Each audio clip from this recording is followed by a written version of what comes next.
পরিষ্কার ভাষায় বলতেছি, রাজনৈতিক দলগুলির সেই স্লোগান বাংলাদেশে আর চলবে না। যদি শাপলা চত্বরে যাইতে হয়, দেখি তো কে কে যাবেন। প্রস্তুত আছেন?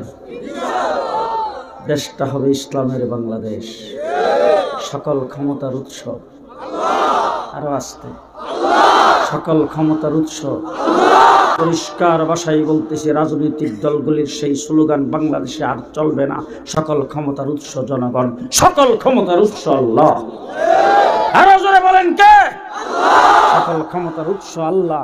আমার বাংলাদেশে ধর্ম নিরপেক্ষ হইতে যায় বলছেন নারে তাকবীরের স্লোগান, রাজাকারদের স্লোগান, পাকিস্তানিদের স্লোগান, মৌলবাদীদের স্লোগান, বিশেষ একটা গোষ্ঠীর স্লোগান। পরিষ্কার ভাষায় বলতে চাই, বিশ্ব মুসলিমের স্লোগান হলো নারে তাকবীর। আস্তে কই, এই যে মাঝখানে দেখেন কেউ যদি না কই দেখে সিমডি দিয়ে কয় নারে তাকবীর।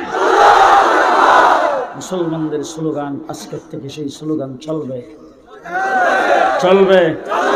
পরাজিত শক্তি বাংলাদেশের বিরুদ্ধে ষড়যন্ত্র শুরু করেছেন। পরিষ্কার ভাষায় বলছি, সচিবালয়ে আগুন তোমরাই দিয়েছ।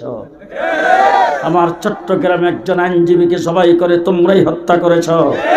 তোমরা মুদির কুলে বসে সেখান থেকে ষড়যন্ত্র শুরু করেছ, আমাদেরকে পাকিস্তানি রাজাকার বলেছ। আজকে পরিষ্কার ভাষায় বললাম, তোমরা সবাই ইন্ডিয়ান রাজাকার।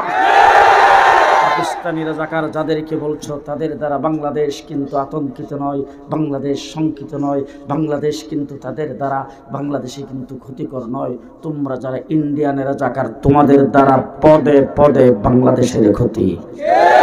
সুতরাং এই ক্ষতি আর বাংলাদেশে কাউকে করতে দেওয়া হবে না। পরাজিত শক্তি যেন বাংলাদেশের কোথাও উত্থান হইতে না পারে। আমরা এই দেশকে ধর্ম নিরপেক্ষতাবাদ থেকে মুক্ত করে ইসলামের বাংলাদেশ হিসাবে করতে চাই। নাসরুম মিনাল্লাহ, ফাতহুন করিম, ওয়া বাশশিরিল মুমিনিন।